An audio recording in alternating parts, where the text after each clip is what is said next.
Sweet Deception. Mia Chen straightened the finger paintings adorning her kindergarten classroom walls, humming softly as afternoon sunlight streamed through the windows. At 29, she had built a life that felt comfortable, if sometimes lonely. Her students' laughter filled her days, but evenings often stretched quiet and long. "Still here? The janitor's going to think you live here," came a voice from the doorway. Zoe Rodriguez, her best friend since college, leaned against the frame, dark curls tumbling over her shoulder. "Just finishing up," Mia replied, gathering her belongings. "Dinner still on?" The restaurant buzzed with Friday evening energy. Zoe was mid-story about her latest photography client when Mia's attention drifted to a man at the bar, tall, with an easy smile that reached his eyes. "You're not listening to a word I'm saying," Zoe laughed. "Sorry, Mia began, but stopped when the man approached their table. "I hope this isn't too forward," he said, his voice smooth as honey. "But I noticed you from across the room. I'm Cameron Hayes."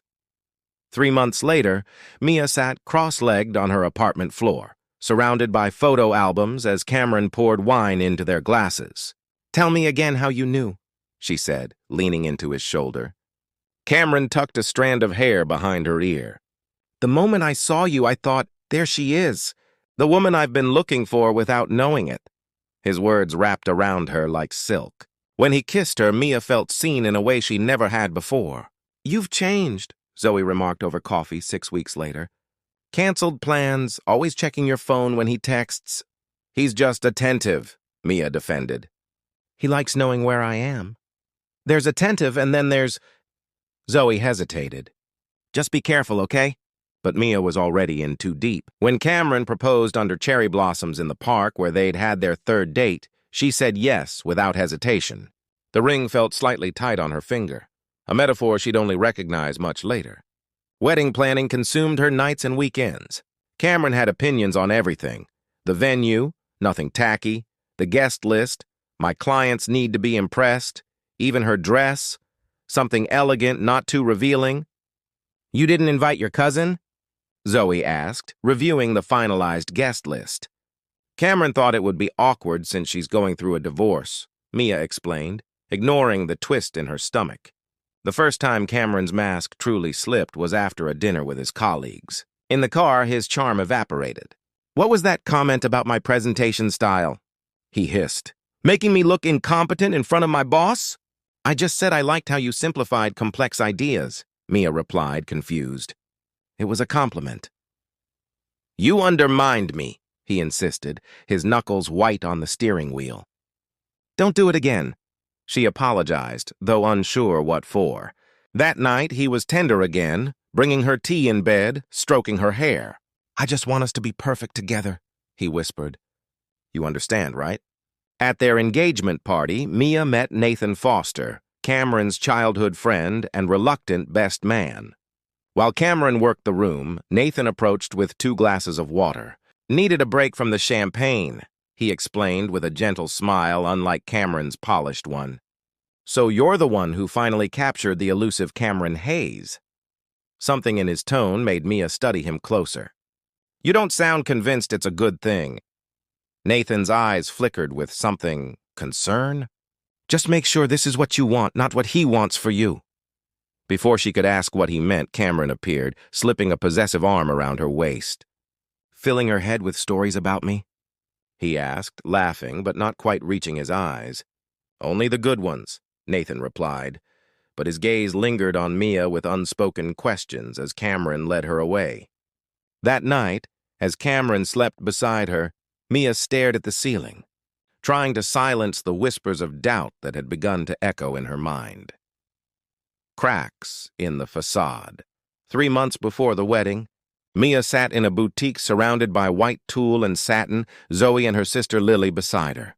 The bridal consultant zipped up the 5th dress, a flowing A-line that made Mia feel like herself. "This one," she breathed, turning to catch her reflection. "I think this is it." Zoe's eyes glistened. "You look beautiful, Mia." Mia's phone buzzed with a text from Cameron. "Make sure it's fitted. Nothing boxy." Her smile faltered. Before she could respond, another message arrived. "Send photos before you decide." Everything okay? Lily asked, noticing the change in her expression. Just Cameron checking in, Mia replied, hastily putting her phone away. He's excited. Excited to micromanage, Zoe muttered, earning a warning glance from Mia. That evening, Mia showed Cameron photos of her 3 favorites. His lips pursed at her choice. The mermaid style was more elegant, he said dismissively. This one's a bit predictable, but I feel comfortable in it, Mia countered. I can move, dance. It's not about comfort, it's about making an impression, Cameron interrupted. My clients will be there, colleagues from the firm. This is a statement event. Mia thought of how the dress had made her feel, like the best version of herself. But looking at Cameron's tightening expression, she nodded. I'll go back tomorrow. Later that week, while Cameron was at a business dinner, Mia met Nathan for coffee to discuss wedding details. Cameron had insisted his best man coordinate with her on the speech and toast timing. So he vetoed your dress choice? Nathan asked after Mia mentioned the boutique incident. Something in his tone made Mia defensive. He just has a clear vision for our wedding, she said, stirring her latte absently. He wants everything perfect. Nathan studied her, his eyes kind but concerned. And what do you want, Mia? The question caught her off guard. What did she want? Lately, it seemed easier to want what Cameron wanted. It avoided arguments, the cold silences, the subtle criticisms. I want him to be happy, she finally said, believing it was true. Nathan nodded slowly. I've known Cameron since we were kids.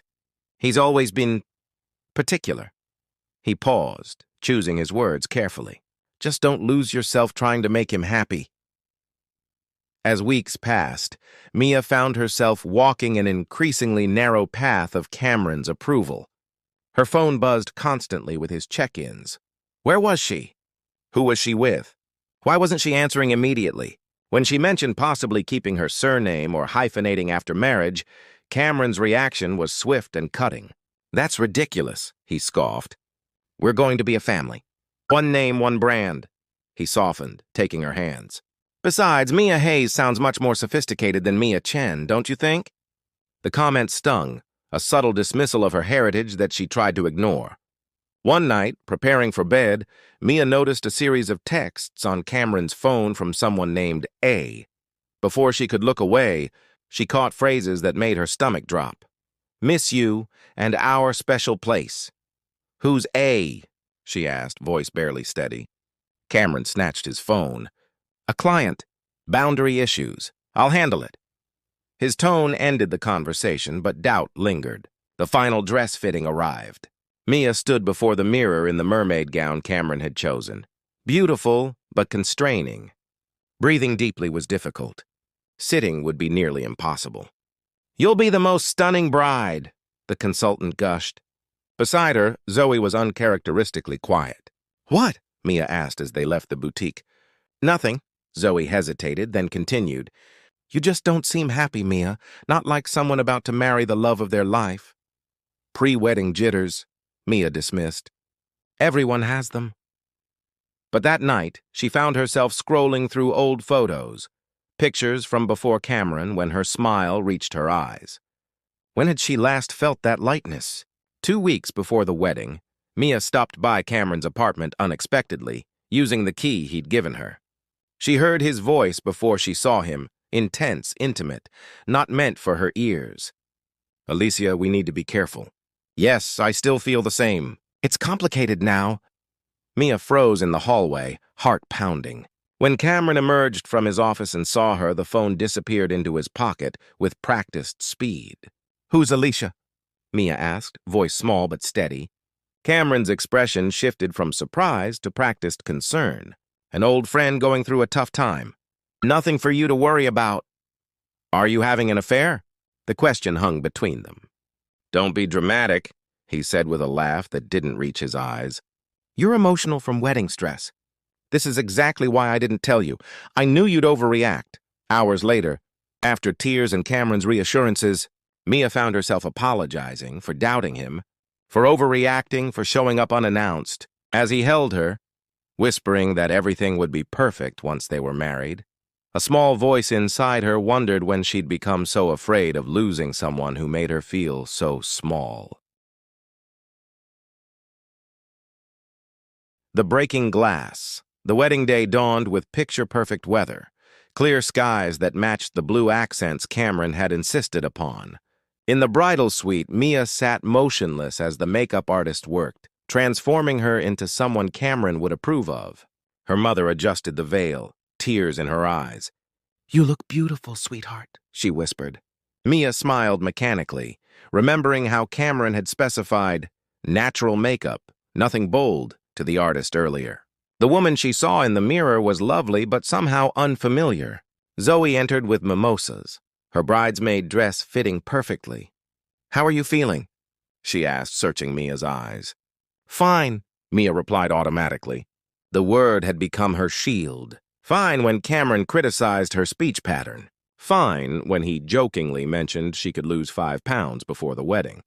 Fine when he scheduled their honeymoon without consulting her, canceling the hiking trip she'd been planning. The ceremony proceeded flawlessly. Vows exchanged, rings placed, kiss appropriately passionate yet restrained. Cameron beamed at the photographer throughout. During the receiving line, he kept a firm hand at the small of Mia's back, guiding her interactions, jumping in whenever conversations went too long. At the reception, Mia noticed Nathan watching them, his expression unreadable. When Cameron stepped away to greet colleagues, Nathan approached with a glass of water. "Beautiful ceremony," he said, though his eyes suggested otherwise. "Thank you for being part of it," Mia replied politely. "I know you and Cameron have been friends forever." "Not friends exactly," Nathan corrected gently. "We grew up together, but—" He hesitated. "Cameron keeps people at exactly the distance he wants them." Before Mia could respond, Cameron returned, sliding his arm possessively around her waist. "Giving away my secrets, Foster?" His tone was light, his grip on Mia tightening slightly. "Just congratulating the beautiful bride," Nathan replied evenly. Dinner was served, toasts made. Cameron's father spoke about legacy and success. Zoe talked about Mia's compassion and warmth, earning a subtle frown from Cameron. When the microphone came to Mia for her speech, she felt Cameron's expectant gaze. She began with the practiced words they'd rehearsed, thanking guests, complimenting the venue, acknowledging Cameron's impeccable taste. But when she mentioned her late father, unexpected emotion swelled. "Dad would have loved to be here," she said, voice wavering slightly. "He always said true love felt like coming home." Cameron's hand squeezed her wrist under the table, hard enough to make her wince. "Keep it together," he whispered sharply. "You're making a scene." Something in Mia snapped. The room seemed to still as she looked at her new husband, seeing with sudden clarity the man she'd agreed to spend her life with. She began, then stopped. Taking a deep breath, she continued addressing the guests, veering from the approved script. "My father also taught me that love shouldn't hurt. That respect matters more than appearances." Cameron's expression darkened. As Mia continued speaking from her heart rather than his notes, his fingers dug painfully into her thigh under the tablecloth. When she mentioned hoping for a partnership of equals, he stood abruptly. "What my emotional bride means," he interrupted with a laugh that didn't reach his eyes, "is that we're both overcome with joy today." He reached for her hand, pulling her roughly to her feet. When the microphone feedback squealed, Cameron's carefully maintained composure slipped. Before the watching crowd, he slapped Mia's arm. Not hard enough to leave a mark, but with enough force and disrespect that gasps rippled through the room. "Pull yourself together," he hissed, still smiling for the watching guests. Silence fell across the ballroom. Mia stood frozen, the sting on her arm less painful than the final shattering of her illusions. In that crystalline moment of clarity, she saw not just who Cameron was, but who she had become. Someone she no longer recognized. Slowly, deliberately, she took the microphone again. Her hands trembled, but her voice remained steady. "I want to thank you all for witnessing not just our vows today, but this moment of truth," she said quietly. "The Cameron you just saw? That's the real one, the one I've been pretending not to see." Cameron's face contorted with anger and disbelief. "Mia, don't— In the past year, she continued, stepping away from his reach. I've received hundreds of texts questioning my whereabouts, my friends, my choices. I've changed my appearance, my opinions, and nearly my name to please someone who was never going to be pleased. Her voice strengthened with each word. 3 weeks ago, I discovered Cameron has been seeing his ex, Alicia, throughout our engagement. I found messages, heard conversations. When confronted, he convinced me I was crazy, emotional, overreacting. Murmurs rippled through the stunned crowd. Cameron stepped toward her, charm hastily reassembled. Honey, you're stressed. Let's talk privately. No more private conversations where you twist my words and reality, Mia replied firmly. No more apologizing for taking up space, for having feelings, for being human. From the corner of her eye, she saw Nathan stand, then Zoe, then her sister Lily. Their presence gave her strength. I don't know who I am anymore, Mia admitted to the silent room. But I know I'm not Mrs. Cameron Hayes. I can't be. With shaking fingers, she removed her wedding band and placed it gently on the table. The small sound it made seemed to echo across the silent room. As she walked toward the exit, Cameron called after her, his voice a mixture of anger and panic.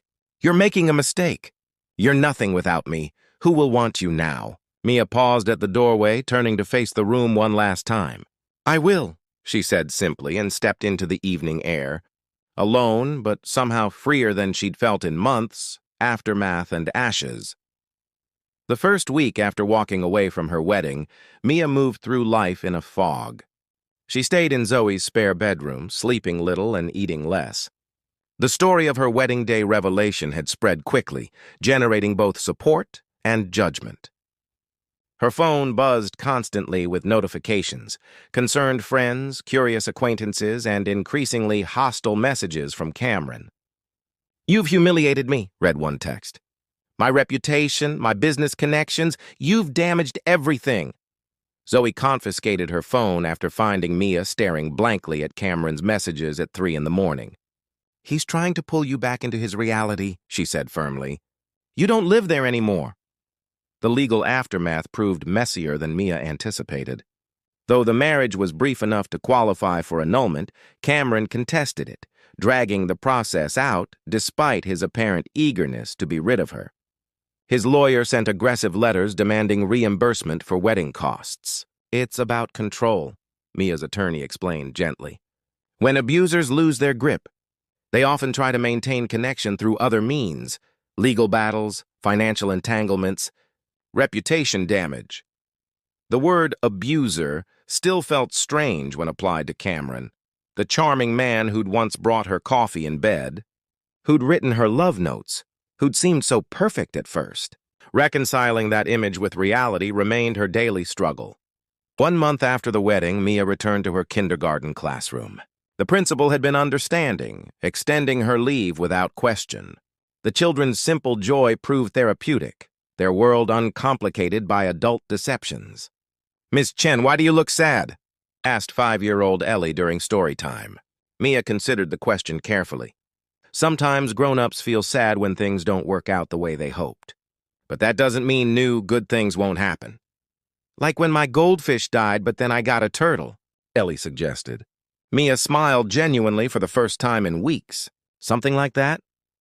The healing process moved in unpredictable waves. Some days Mia felt strong, clear-headed about her decision. Other days brought crushing self-doubt. Had she overreacted? Was it really abuse if he never hit her? The questions plagued her despite the support group she'd reluctantly joined at Zoe's insistence. Emotional abuse leaves invisible bruises, said the group facilitator during Mia's first session. Just because others can't see them doesn't mean they're not real. Sitting in a circle with women whose stories echoed fragments of her own, Mia began to recognize patterns she'd missed, how Cameron had isolated her gradually, criticized her subtly, rewritten her perceptions until she doubted her own reality. 6 weeks after the wedding, Cameron launched his counter-narrative. Mutual acquaintances reported he was portraying Mia as emotionally unstable, claiming she'd had a breakdown under wedding stress. Some believed him. Dinner invitations dwindled. Former friends grew distant. He's poisoning the well, Lily said angrily after a mutual friend canceled plans with Mia. People are choosing sides. Let them, Mia replied, surprising herself with her calm. The people who matter will stay. She focused on rebuilding her life piece by piece, reclaiming hobbies Cameron had deemed wasteful, reconnecting with friends he'd deemed unsuitable, rediscovering her voice in small daily choices. When Mia finally returned to her own apartment, she redecorated, replacing the neutral tones Cameron had preferred with colors that made her happy. She painted one wall a vibrant teal that would have horrified him, and each brushstroke felt like reclaiming territory. 3 months after the wedding, an unexpected email arrived from Nathan Foster.